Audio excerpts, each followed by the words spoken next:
Is Gen Z officially cooked? I'm sure you've probably heard by now that Trump has been floating the idea of a 50-year mortgage. And on the surface, it does sound like something that could help people. I mean, at the end of the day, it will lower the monthly mortgage payment. And we are in the middle of a housing crisis where no one can really afford anything, seemingly. So extending the length of the loan just sounds like a natural solution. But in reality, it's not a fix, it's just kind of a band aid. And honestly, it might just be a ploy to continue trapping Americans further and further in debt. So in this video, I kind of just wanted to talk through some of the numbers and show you why a 50-year mortgage could be one of the worst financial decisions Gen Z could ever make.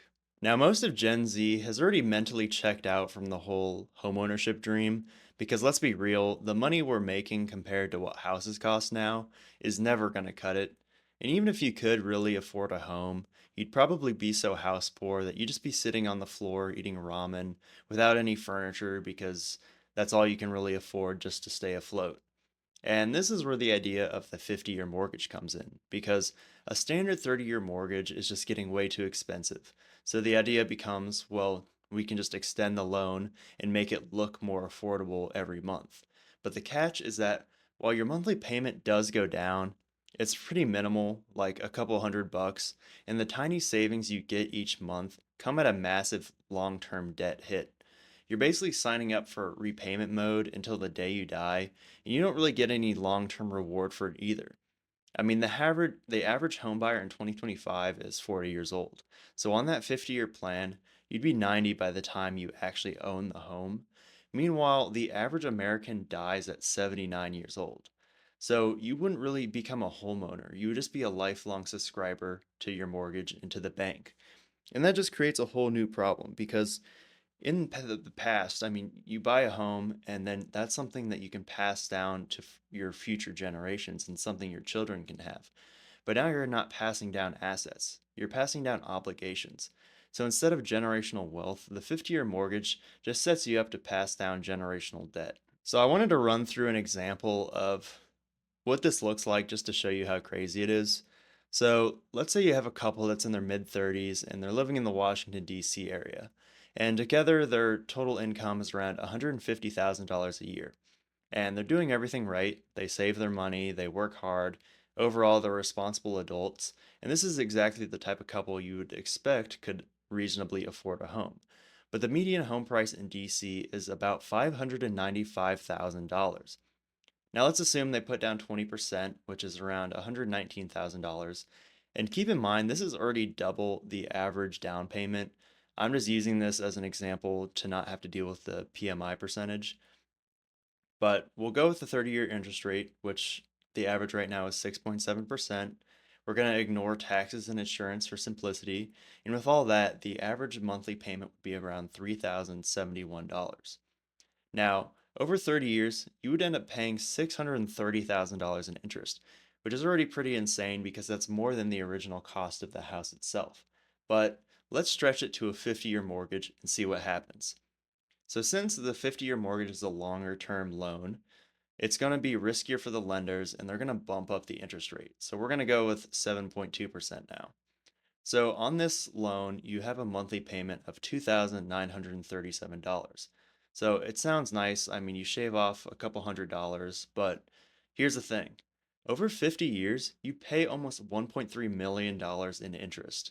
So you're paying over $1 million back to the bank over your lifetime. Just imagine what $1.3 million would do if you saved it.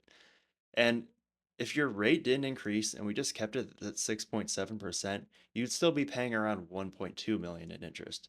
So you're really not helping yourself at all with the 50-year mortgage. You're just getting trapped in a loan that's painted on the surface to look affordable, but really strips you of your ability to build any long-term wealth. So by now you're probably realizing how much of a scam the 50-year mortgage is, because who wants to spend $1.3 million over their life just paying back the bank? So, I mean, what do you do instead? How can you actually build wealth in this economy?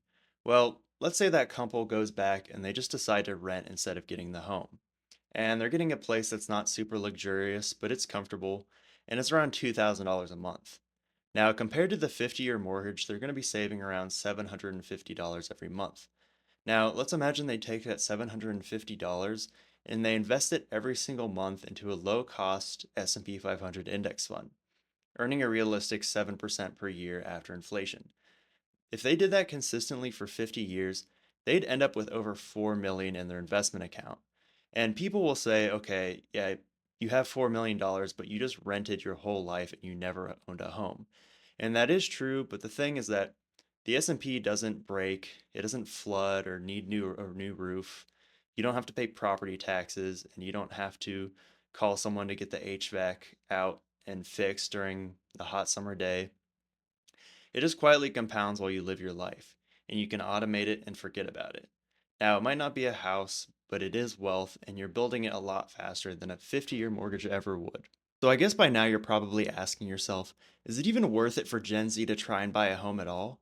Because yeah, the 50-year mortgage is obviously a trap, but for a lot of people it still feels like the only realistic path to home ownership. And honestly, I think the answer just depends on your situation. There's real emotional value in owning your own place. I mean, that's your stomping ground where you can raise a family, make memories, and build your life. And if you can afford a 30-year mortgage and it's only, say, 20 to 30% of your income, then buying a home absolutely makes sense. But if the only way that you can afford a house is the 50-year mortgage, that is not home ownership. That's a lifetime subscription. So before you sign anything, please run your own numbers. Just go online and find a mortgage calculator, plug in your city and your budget, and compare it to renting and investing the difference. And the results might surprise you. So if this video gave you value, please leave a like and subscribe, and I'll catch you in the next one.